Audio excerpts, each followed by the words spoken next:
Hello, and welcome to Protecting and Migrating Red Hat OpenShift Container-Based Applications on AWS. Today's awesome webinar is sponsored by Trilio and produced by Actual Tech Media.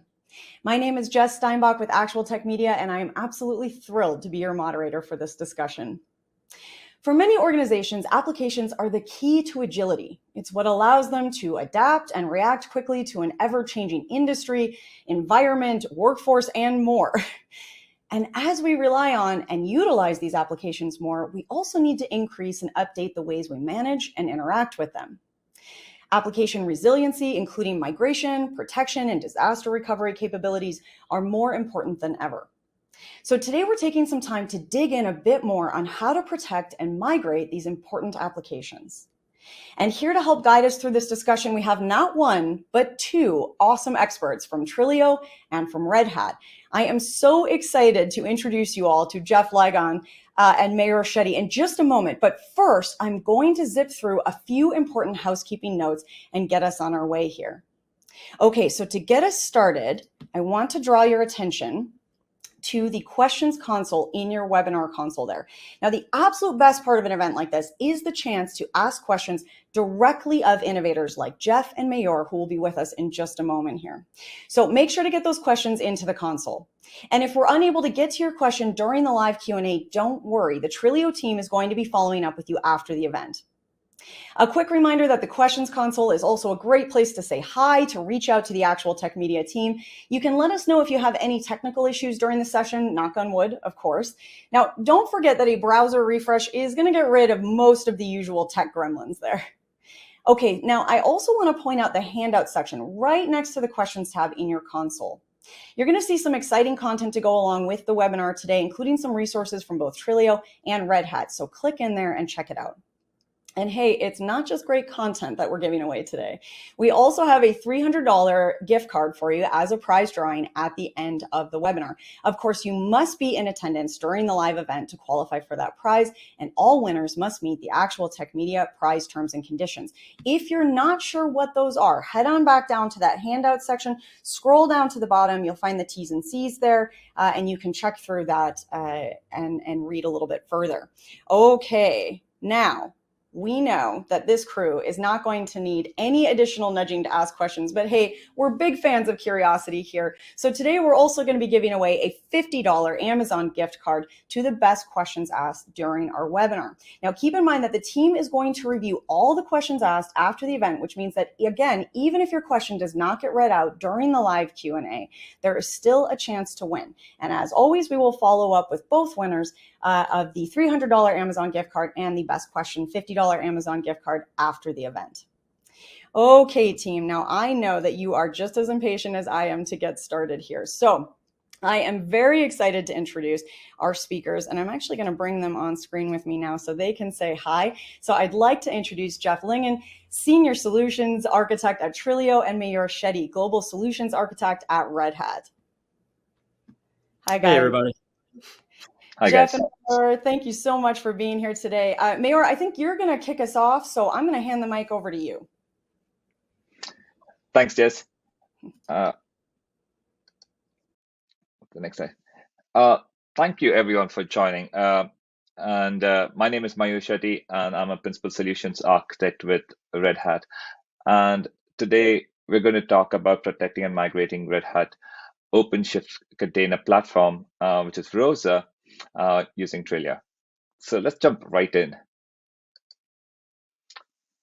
So what we hear from talking to our customers around the world is that their ability to create value for their end customers, and this could be both internal as well as external customers, depends on their ability to deliver applications and services faster.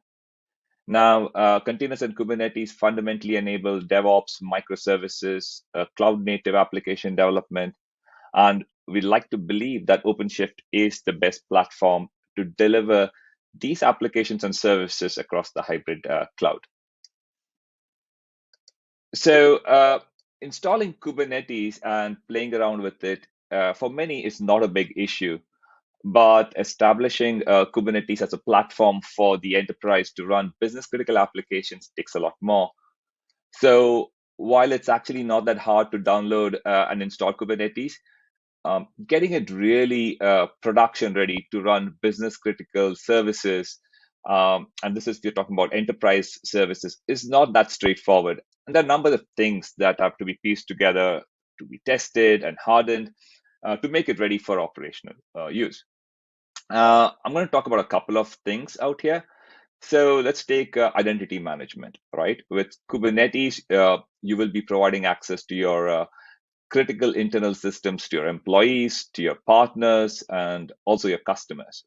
So for that, you need integration between the security rules that your company has established. And for that, there are a couple of things that you need to do. First, you need to have the integration between Kubernetes and your company provided LDAP. And for that, you'd require a knowledge of DEX, which is the open source identity system. A fairly good understanding of Kubernetes is required. And then you have to integrate it with LDAP.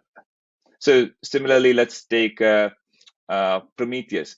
And this is the open source tool for monitoring and alerting your systems and services information. For all that, you need to have knowledge of all these other services and tools which are required for a production Kubernetes cluster. So on this slide, there are a whole bunch of bullet points. So someone from the organization has to execute them. And as you might notice, most of these are repetitive tasks, particularly the day two operation tasks. So we've seen there are a lot of activities happening with Kubernetes, but it seldom ends there.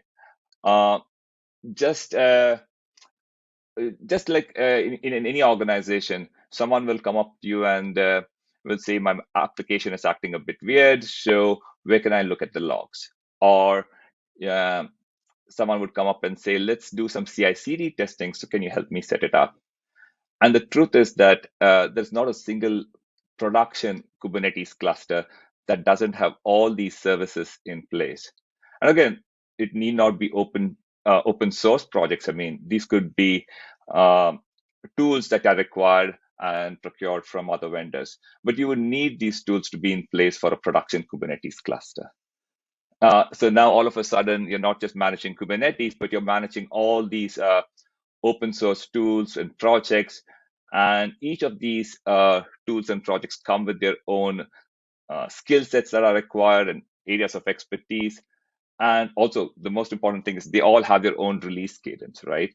So now all of a sudden, you're juggling multiple balls, and each of them have their own nuances, and you're trying to make sure that they don't come crashing down. So what we do with OpenShift is that we take all these tools, we take all these projects, we take Kubernetes, we take the popular tools, we package them together as one organic platform. So we do the integration work, we do a lot of the hardening, we do a lot of testing, and we provide remediation, we provide security improvements, and then release it as one OpenShift version. So then what is OpenShift, right? So like I said, OpenShift provides a turnkey platform for deploying applications and services on Kubernetes. And in this diagram, what you see is the blue boxes are the native Kubernetes services, and the green ones are the OpenShift provided services that we have added to Kubernetes to make it enterprise ready. And some of the features included on the slide are Kibana to display the log data which is collected by FluentD and is indexed by Elasticsearch. Also with OpenShift, you get a container registry to store the images of the applications and services that you are deploying. One question that I get quite often from customers is, I need a tool to monitor the health of my system. And for that, OpenShift includes Prometheus for monitoring both the system as well as the services, and Grafana for analyzing and visualizing the metrics. In addition, on the left, you'll see there are developer and admin tools that come along with OpenShift. Then the question which arises quite often is, why hybrid? Well, that's because you can deploy OpenShift on any platform, and it could be on the public cloud like AWS, but also be on premises, on bare metal, on virtual machines. And again, this could be Red Hat virtualization virtual machines, or on VMware, or even on a private cloud like OpenStack. So currently we're working with AWS to have OpenShift and ROSA on AWS Outpost. So also with the latest release of OpenShift, we can have OpenShift running on the edge servers. And these are single node and 3-node servers suited for edge use cases. So our partnership with AWS has been around for a long time, and this goes back to the RHEL days, that is the Linux days. But again, with regards to OpenShift, we have been working with AWS for a long time. On the right-hand side of the screen, you see the self-managed options. And first one is the on-premises one, and that includes the bare metal virtual machines, OpenStack, etc., which I mentioned earlier. And then you have the OCP on AWS, which is a customer managed option where the customer installs and manages the OpenShift cluster all by themselves. And this, they do get some assistance with the installer. So you have an installer provisioned infrastructure option where the installer not only deploys OpenShift, but it also lays down the infrastructure for you. But if there's any customization that you would need, there is also an option with the installer where you can use and customize your OpenShift cluster. But what we're talking about today is the managed option, which is ROSA. And this is a fully managed native AWS offering where OpenShift is jointly supported by Red Hat and AWS. So what we're going to look into is why managed? I mean, what is the value add that a managed OpenShift provides? So some of the reasons why our customers are looking into managed OpenShift falls into one of these categories. And the first one being faster time to value. And that is the amount of time it takes to get your hands on the keyboard, right? If you're talking about a traditional IT organization, we are looking into a few days to possibly a few weeks before things get rolling. And so while you're waiting for resources to come online, it's not an efficient use of time for the skilled folks. So with ROSA, you get a fully production cluster in around 40 minutes. And that's because we take a lot of the activities that go around delivering the cluster, like the day one activities and the day two activities. And this allows the customers to focus and operate a lot more efficiently. With that, with the resources now being freed up, they can focus on things which are mostly important to them. Things like their applications, their services, the data which they're basically gathering from their applications. Because the value add that we provide is not only just by monitoring the cluster, we also do the updates, upgrades, all the day-to operations that come along with any production Kubernetes cluster. We do provide 24/7 support, and this is also backed with Red Hat SREs who look into the cluster. It's also there's a financially backed SLA, and that's 99.95%. We do full monitoring and full support of the platform. So what that means is it includes the hardware, it includes the network, the storage, and the application images itself. And just to make it clear, every container or every service that has been created for the application requires an image. And if you're using Red Hat's UBI images, then the image itself is supported by Red Hat. And then finally, every cluster needs to be updated and upgraded. And you could completely put that in autopilot, meaning you can just set that you need to have your cluster upgraded, say, every Saturday night at 3 a.m. So that way you know that you're on the latest and greatest OpenShift version, and it is done at a time which is suitable for your workloads.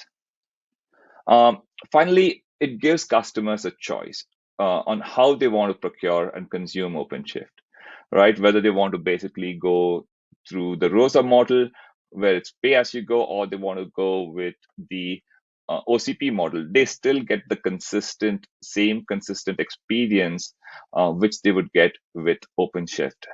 And also we provide the option for them to pay either in an hourly fashion or basically go for the long haul and get maximum discounting if that's what they would like to go with. So again, the next thing I want to talk about is OpenShift or managed OpenShift the right choice for you? And if you're wondering, here are some questions that you can take back to your organization, right? Some of these questions are, do you have the staff and the skills to manage a Kubernetes or an OpenShift cluster? And even if you do have the staff and the staff with the right skills, do they have the time to take on the responsibilities of managing a Kubernetes cluster? More importantly, is there a process in place for that? So many a times when we talk to customers, we realize they're highly skilled engineers, but the organization does not have processes in place which are required to maintain and manage a fully blown production cluster. I won't go through all these bullet points and all these questions, but these are some questions that you can take back and discuss with your organization to see if managed OpenShift is indeed right for you. The next slide. So here's a slide which talks about the self-managed OpenShift. So on the right side, you see a whole bunch of icons. So if you deployed OpenShift cluster on your own, each of these icons, someone in the organization has to maintain it and to a certain degree, right? So each one comes with its own skill set and it comes with its own risks and various configuration possibilities that the end customer is responsible for. So on the corollary on the left-hand side, you see what Red Hat and AWS support. We support the platform itself. So obviously, if there's anything that goes wrong with the platform or OpenShift, you can get help from Red Hat and AWS. But if there's any misconfiguration and things are have been configured by not following the best practices, then it's up to the customer or the end user to figure out what has happened and how they can prevent it from happening again. At the same time, if we look at a fully managed OpenShift cluster, ROSA, so in that case, you can offload all that to Red Hat and AWS. And what you can, as an end customer, focus on what's truly important, which is the application or the service that you are providing to your end customers. So let's look into ROSA itself. So by now, you're probably aware that ROSA is a fully managed OpenShift service on AWS. Like I said, it's jointly supported both by Red Hat and AWS. So customers can open a support ticket with either of these organizations. If you're familiar with working with Red Hat support, or you're more comfortable with the AWS support teams, you can open support with either of these organizations. And on the back end, your ticket or your issue will be routed seamlessly depending on where it is. If it's the infrastructure side of things, then AWS will handle it. But if it's more related to OpenShift, then the Red Hat support will help you with remediating the issue. Next, let's look at the benefits that OpenShift or ROSA provides. So the key thing I want to point out here is that ROSA is a native service. It's a native AWS service. It's not a marketplace service. So it's available on the AWS console. So once you log into AWS and you access the console, you can go under containers and then you'll see ROSA listed there. And with ROSA, you get a single bill from AWS, which includes both your OpenShift costs as well as the infrastructure cost that you have for the cluster itself. We already talked about the support here. So again, being a native AWS service, ROSA integrates very well with the other AWS services that are being offered. So now with the operators for ACK, which stands for AWS Controller for Kubernetes, you can easily consume other AWS services from within ROSA itself. Let's look at how it looks on the AWS console itself. So this is a screenshot of the console itself. What's really interesting here is if you look under containers, you'll see ECS and EKS. So effectively, there are two other container services that AWS already offers, and yet AWS decided to partner with Red Hat and bring forth ROSA. So this speaks volumes of the Red Hat and AWS partnership and the joint solution itself. Again, once you click on ROSA from the console page, it takes you to the actual ROSA page itself, and here you'll enable the by clicking on the big orange button, you'll enable the ROSA service for your account, and that allows you to basically go ahead and deploy the cluster itself. This is all I have in terms of what ROSA is and what Managed OpenShift offers to you as the end customer. So at this point, I'll hand the mic back to Jeff, and he'll take it from there. Thank you. Thank you, Mayur. Hello, everyone. Again, my name is Jeff Ligon, Senior Solution Architect with Trilio. So I'd like to continue the story. So now Red Hat has made it very easy to take a complex infrastructure for applications and to easily get that your application up and running using OpenShift, and ROSA makes that process even easier. To continue that story, what Trilio addresses is, now that your application is in Kubernetes, what are you going to do to protect that application? What are you going to do to protect all of the data that lives in that application? So that's kind of the founding principle that the company Trilio was founded on, which is that we saw this shift in the IT industry that I'm sure everyone is aware of, this shift from monolithic applications to microservices. You know, in a traditional IT world where your applications, there was a lot of concern about the server hardware that you were using, or the operating system, or the software dependencies for an application. You know, you had this rarely changing footprint where, you know, you knew exactly what servers you were deploying your applications on. And so in that world, data protection was all about that hardware, the storage hardware. Hey, let's focus on the data volumes. Let's focus on storage appliances. But now the shift is moving these applications off of bare metal, off of VMs, into containers, and using container orchestration and Kubernetes. And these cloud native applications behave completely differently. You know, now everything is microservices oriented. It's highly scalable. You know, the hardware can grow dynamically in the system. It's all highly automated with APIs. You know, infrastructure of code as code can deploy these systems, and it's all policy driven and meant to be multi-tenant. So there was a link in the data protection. Traditional data protection would just not work with this new architecture, and it needed to be re-architected. And that's where Trilio comes in. So introducing TrilioVault for Kubernetes. So now in Kubernetes, you know, you're not as concerned about the underlying infrastructure anymore. You know, the servers themselves, the hard drives for these servers themselves. Because frankly, when you deploy an application, it's up to the Kubernetes scheduler to figure out where those pods go, to figure out where those persistent volumes get deployed. So your focus is no longer on the infrastructure of the application. It's about the application itself. So that's the view that Trilio has taken, is we are application centric. So we protect the metadata and the application data living in those persistent volumes that's part of your application. And whether that application gets deployed via Helm or operators or labels or in namespaces, we're able to track your application that way.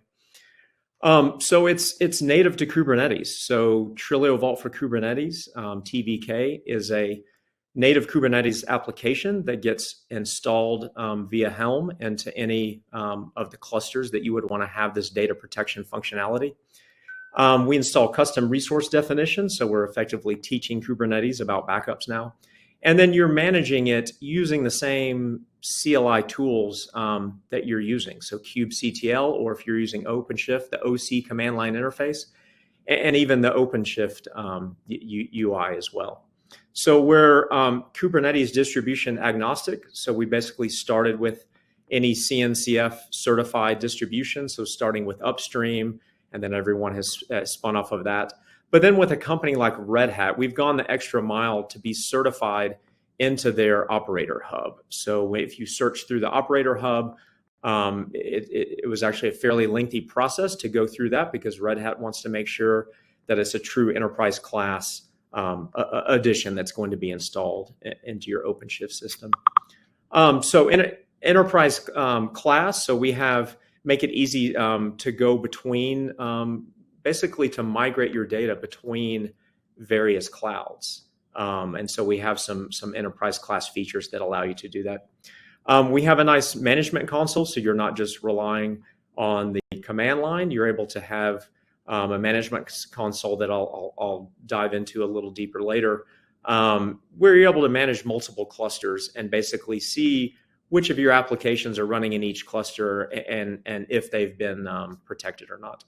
And we're easy to try and install. We have various freemium models for you to try this free for 30 days or unlimited for limited node systems, so you can try this out for yourself.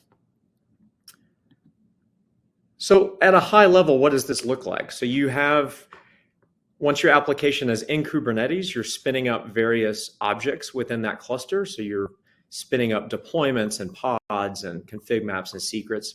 And then you have application data that lives in PVs and PVCs, your persistent volume data. You install Trilio into that cluster to have this data protection functionality. We're then capturing the state of that application at a point in time, and we're storing that as a backup file off the cluster into a storage target that can either be NFS or S3. And then you're able to restore that application back into the same cluster or even to a different cluster. And we'll talk about some of the use cases that are nice about that functionality. So how do you get Trilio? So in any version of Kubernetes, it's a Helm-based install. But again, with Red Hat being in their certified partner program, it's even easier because we're in their operator hub. We adhere to the tooling of that operator hub, which is their OLM, which is their operator lifecycle manager. So it's managing the installation of Trilio into your cluster and also managing any of the upgrades to different versions. Those can happen automatically, or you can put policies in place for approvals before that operator gets updated. And then there's even more benefits to this TrilioVault and Red Hat integration. So, through the operator hub, the operator hub is actually exposing, once Trilio is installed, it's actually exposing the Trilio APIs through the OpenShift UI. So you're actually able to see those custom resource definitions, and you're able to act on them. So you're able to create backup plans and start backups from the OpenShift UI. So if you have someone that's used to using the OpenShift UI for all of their daily operations, there's no learning curve there to just extend that to Trilio data protection using that. And then also our integration with the data volume aspect of OpenShift, which is their ODF platform. It has CSI snapshot integration built in, which is a requirement for TrilioVault. So that integration is already done for you. It's ready to go out of the box. So you're ready to go from day one. So let's dive a little bit deeper about the TVK architecture. So you first install Trilio into the cluster. We install into the control plane of your Kubernetes cluster. So we install these custom resource definitions, which I'll go into detail in a later slide.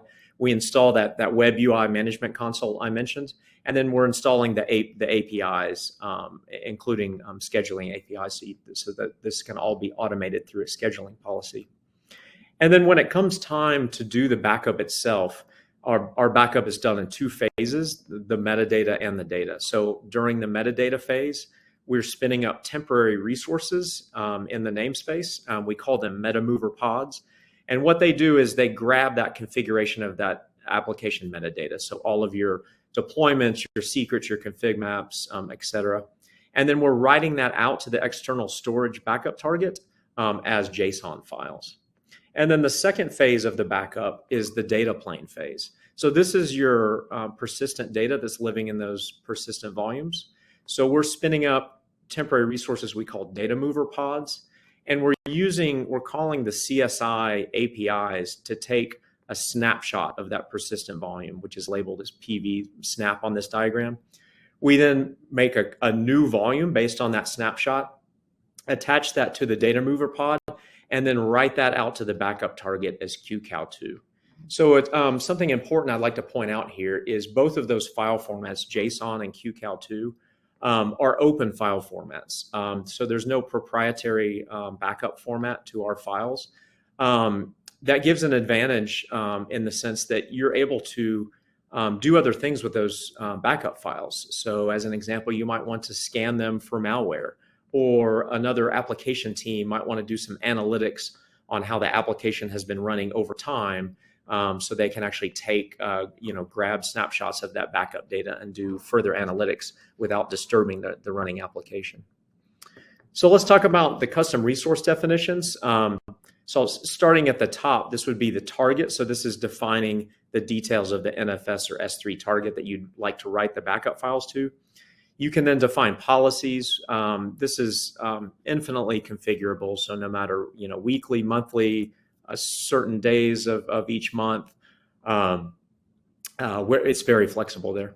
Hooks. So this is this comes into play when you're talking about backing up databases that you might have deployed in Kubernetes. So databases sometimes need special pre-operations to make sure that the database is in a proper state to take a point-in-time snapshot of a database.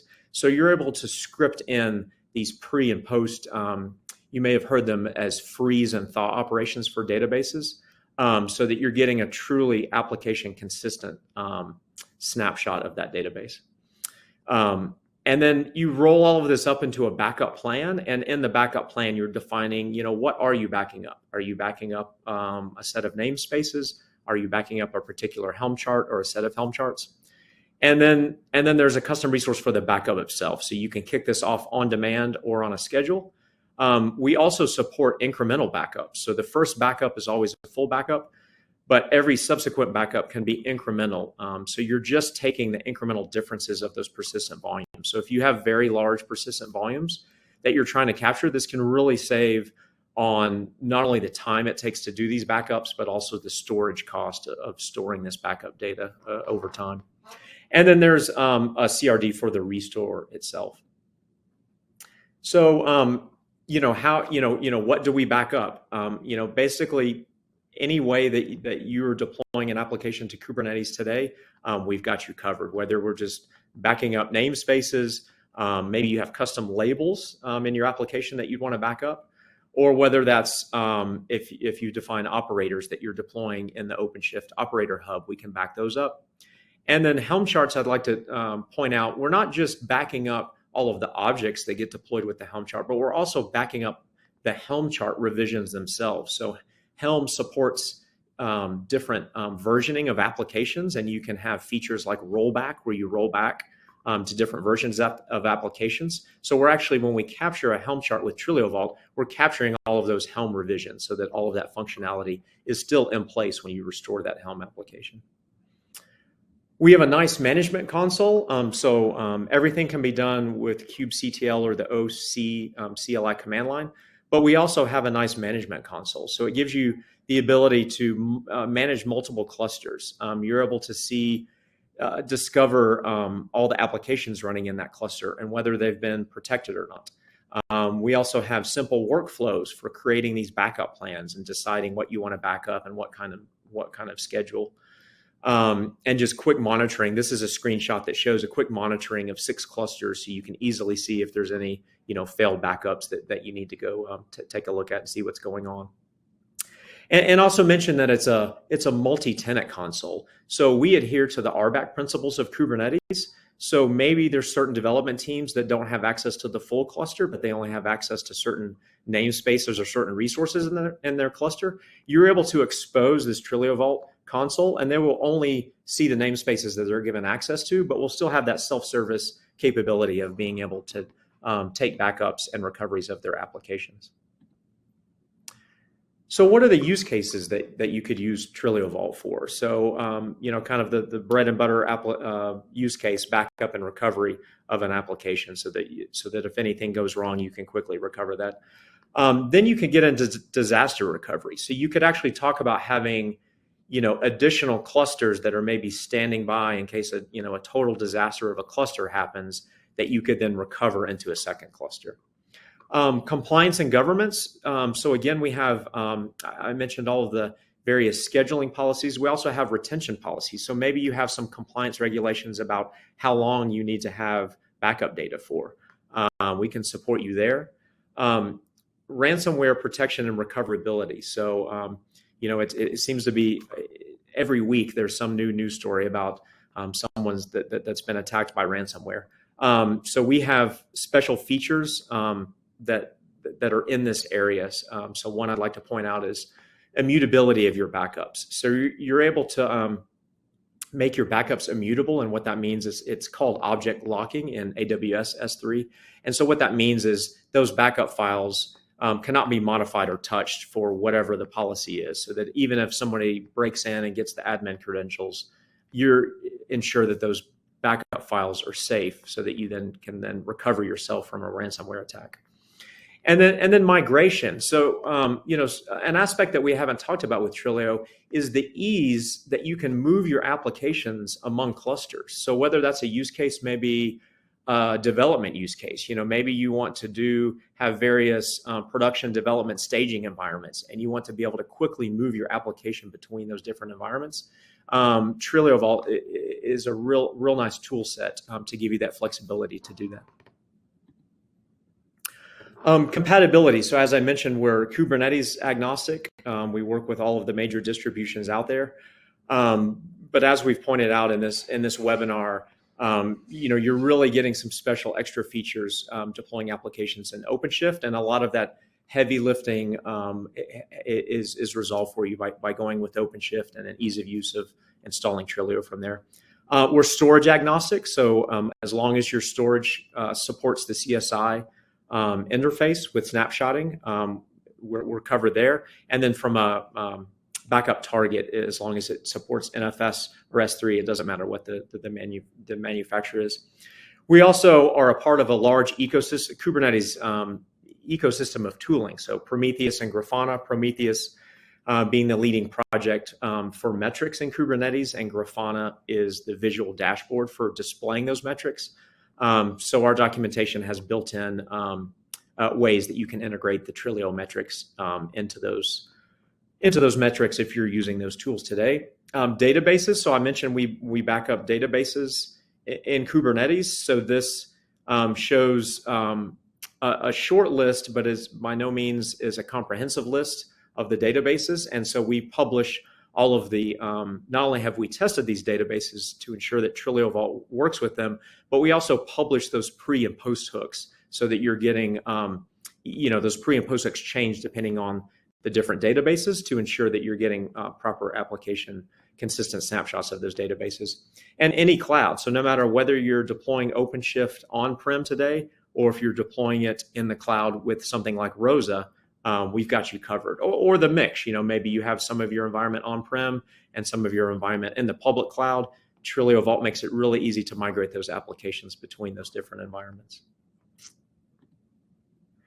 So that concludes my presentation. I'd like to bring Mayur back. And so I just really wanted to conclude by saying, I'm really excited about this partnership with Red Hat, because this really is a better together story. So, Red Hat makes it so easy to take this complicated process of moving applications into Kubernetes, and makes it really easy to do, and knowing that you have that enterprise support. And then once your applications are there, you have TrilioVault to make sure that those applications are properly protected, or you can migrate those applications around different clusters. So on the Q&A portion that we're about to get into, I just want to mention on the Trilio side, we have some active links that you can click on here. I didn't have time to show a demo in today's webinar, but if you would click one of these links, you can schedule a demo with us so we can show you a live demo in a live demo environment. Right. Thanks, Jeff. And thanks for the detailed presentation. One thing I want to mention about these links is there's a ROSA workshop link. And those of you who are new to ROSA, I would highly encourage you to go and take it for a spin by following the instructions given in the workshop. It's open to public. You can take it. You can use your own AWS account, take it for a spin, and then install the Trilio operator, and then try how things fit in together. I'll highly encourage you to do that. Back to you, Jess. That's so important. Those demos and workshops and things is such a great way to just get your fingers in the sandbox and start kind of playing a little bit. Well, thank you both. This has been an amazing conversation so far. Learning a lot about the flexibility, the different options. I love that you guys made it really clear and gave the audience here some ideas of how they can really determine if this is the right solution for them. And Mayor, the questions and answers that you provided, I think, are really helpful with that. You know, a solution can be great, but making sure it's the right solution for you is an important place to start. All right. Well, I'm just looking here and it looks like we've got some awesome questions coming in. Are you guys ready to jump into some Q&A? Yes, for sure. Yeah. Amazing. Okay, I want to start with this one here from Dan. Dan is asking, and Jeff, I know that you just sort of touched on a little bit of the disaster recovery. So I think maybe just zooming in on that a little bit. Dan is asking if you can explain how you could handle disaster recovery as a service with their disaster recovery site at AWS and their production on-prem.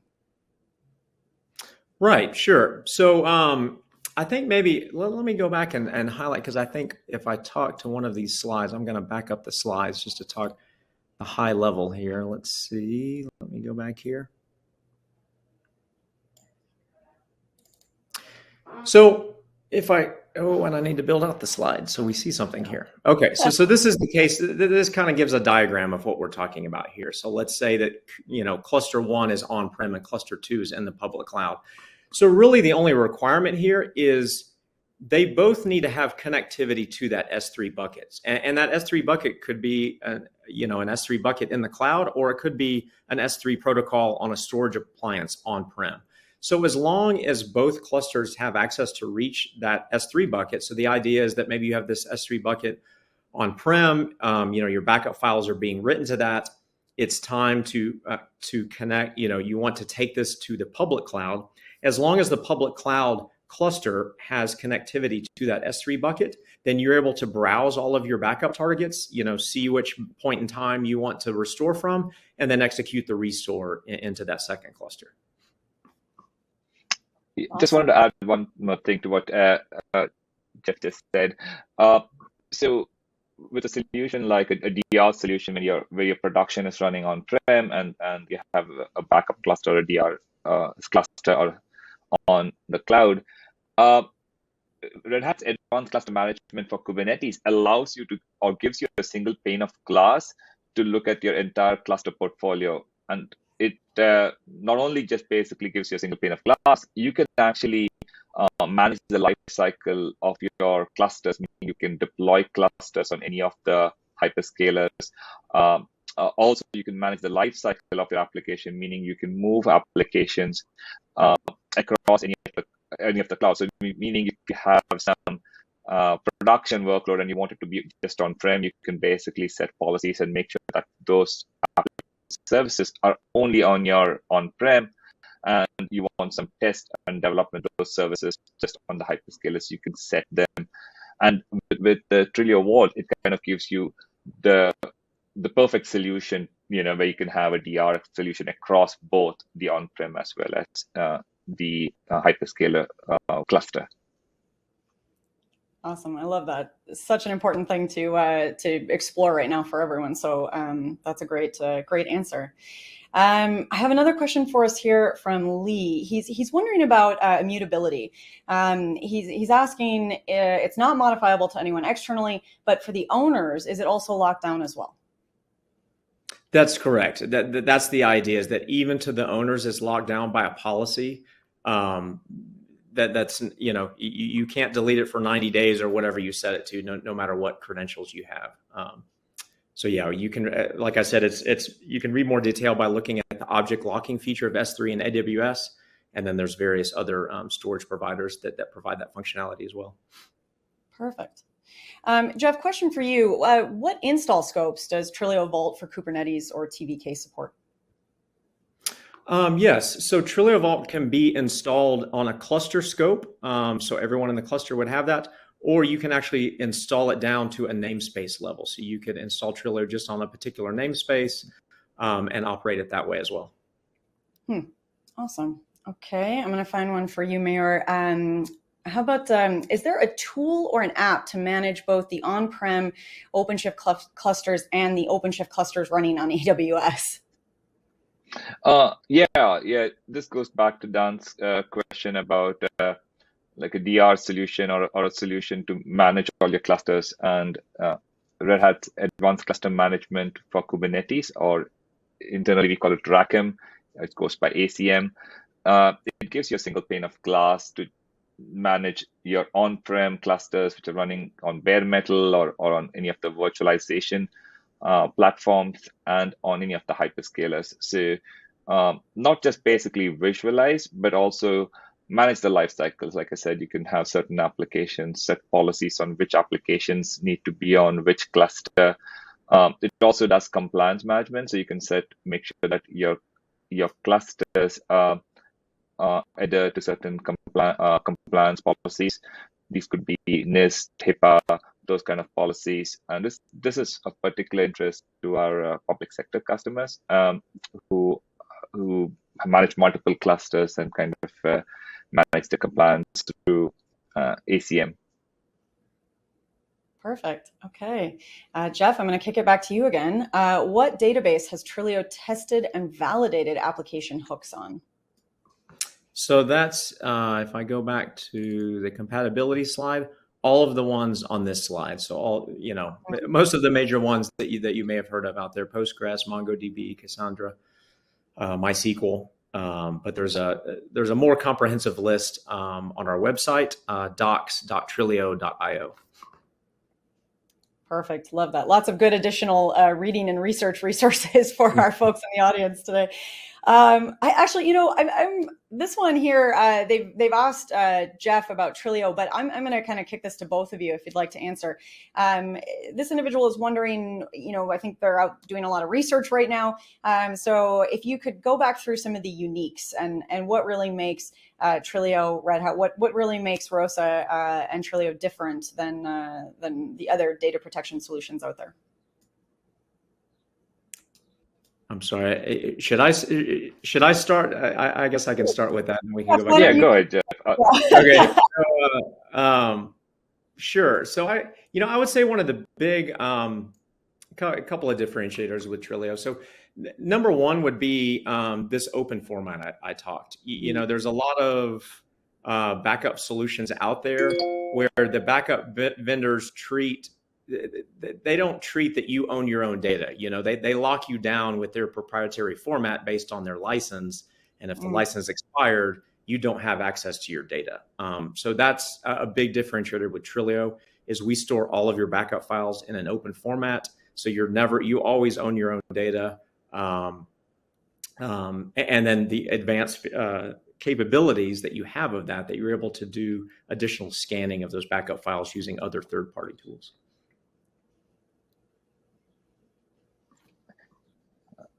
And to talk about OpenShift, and on the note of open, OpenShift is truly open, like Linux and all the other products that we have. So every line of source code for OpenShift is available for the customers to look at and as to what's going on. And I think the key value add is it's the same look and feel for any platform. Like I said, it's truly hybrid. If you're in on-prem or on the public cloud, there is no learning curve which comes along with that, because what you have learned with OpenShift carries over to any platform. So I think that really helps customers get on board, particularly when they move from one platform to another. Awesome. I love that. And we just got a high five from Harvey, who wants you guys to know that he's learned a lot, as have I. I think we're getting pretty close to the top of the hour. So I want to, before we run away, I want to ask you guys, for anyone out there, Harvey or anyone else who's just fallen completely in love with the solution today, and they want to get started learning more about Trilio and Red Hat, you guys have given us a few resources, and that's awesome. What do you recommend? What's the first step? How do they get started? I'll let Mir. I would recommend. Thanks, Jeff. I would recommend starting with rosaworkshop.io. It gives you a step-by-step workshop on deploying managed OpenShift or ROSA on AWS. And once you have your cluster up and running, I would recommend running a simple app and then installing Trilio from the Operator Hub. And I think Jeff can add to us to what else they can try along with that to play around and be comfortable with Trilio and ROSA. Yeah, that's right. So to add to that, so it depends on the person and kind of the level of person. Some people, really just want, they're comfortable just diving in themselves and trying it out. Trilio definitely supports you there. As we mentioned, you just search for Trilio in the Operator Hub and click the install button. It's as easy as that to start trying out. As I mentioned, all the documentation is on our website, docs.trilio.io. But if you'd like to have a more personalized conversation and maybe a demo, you can also reach out to our website, trilio.io, to request a demo, and we can have a more customized conversation and demonstration of our product that would apply to your particular environment. Love that. All right. Well, guys, Jeff, Mira, this has just been a fascinating conversation. Thank you so much for taking the time to be here today and for answering some questions from our audience. All right. Thanks, Jess. Happy to be here. Thanks for having me. Thank you. All right. Well, like I said, just an absolutely wonderful webinar. I have learned a ton. This has been so much fun. And just as a little bit of extra awesome on what is already an awesome day, we are also ready to give away our $300 Amazon gift card. So the winner of a $300 Amazon gift card is Joshua Tull of Kansas. Joshua Tull of Kansas, you have won a $300 Amazon gift card. Congratulations, Joshua. As always, we will be in touch about claiming your prize after the event. All right. Well, with that, on behalf of the Actual Tech Media team, I want to thank Trilio for making this event possible. And just a giant thank you to Jeff and Mayor for an absolutely fascinating conversation today. And hey, sending some high fives and special thanks to all of you for attending, asking some awesome questions today. Honestly, these events, they're so wonderful to be a part of because they give us the opportunity to connect and explore these innovative new ideas together. As I said, I know I've already learned a ton. I hope you have as well. I hope you're already clicking and exploring around some of those links and resources that we got today. And I can't wait to see you all on an event again soon. Until then, have an absolutely beautiful rest of your day.